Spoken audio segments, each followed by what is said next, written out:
Have you heard about the Berry Pickers yet? You will. It is already a national bestseller, and Amanda Peters joins us now with more from her home in Nova Scotia on her stunning debut novel. So nice to meet you. Nice to meet you. Thank you for having me. I have to tell you, I finished reading the book last week and I thought, oh, this is an award winner. Oh, wow. From your lips. Yeah. So let's set the scene here. It's about a 4-year-old girl who goes missing while her family is picking blueberries in Maine. Yes. Yeah. So my dad was actually a berry picker in the 60s and 70s down in Maine, and him and his family. So he took me down there for the weekend, and the story just started to come from there. So how much of your dad is in this novel? No, he asked me that too. Not a lot. No, it is fictional. I always say it was fictional, but it was inspired by the stories my dad told me. So. And it's a story about, I mean, it goes along the themes of missing and murdered Indigenous girls and women, because this 4-year-old girl disappears. Yes, She's separated from her family, and it's a mystery that goes on for decades and decades. Yes, yeah.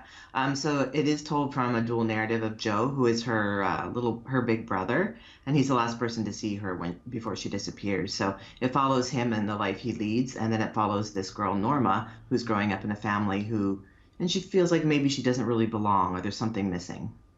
And there's a lot of experiences that Norma goes through as a little girl, where she has these dreams, and these dreams they're memories, but she doesn't realize it. Yes, exactly. Yes. And it's a lot too.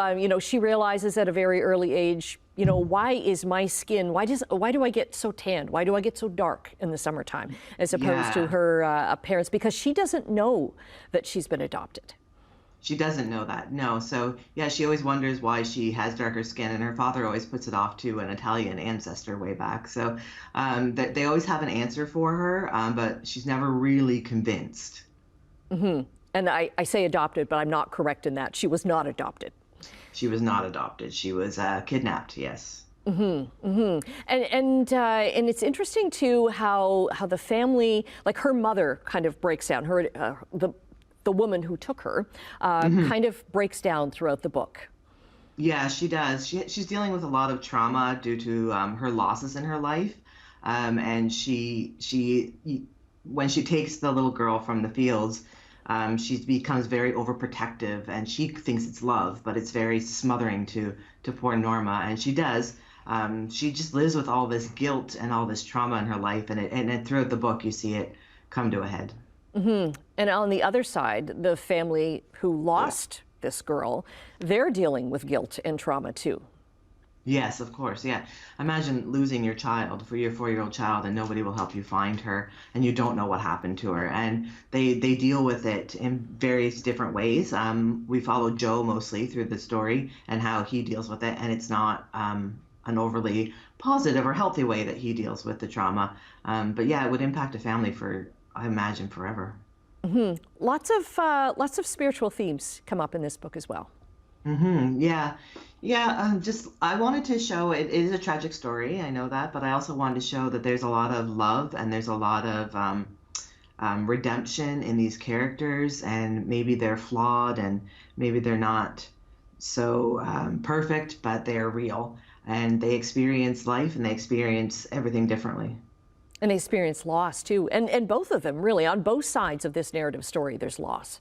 There is loss, yes. I don't want to give it away, but yeah. So Norma does experience loss in her life, and Joe obviously experiences loss, and some of his is self-inflicted.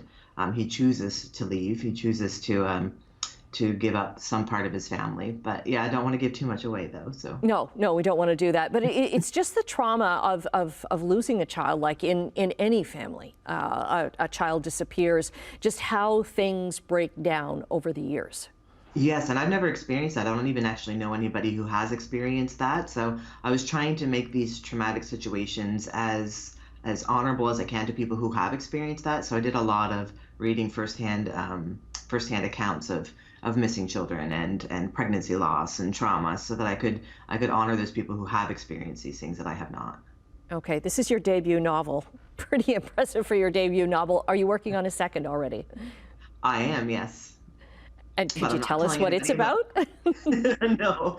So I have this theory that if I talk about it, it'll go away. So Okay. We don't want that to happen. We don't want that to happen. In the meantime, then, The Berry Pickers by Amanda Peters is out now. A pleasure to speak with you all the way from Nova Scotia this morning.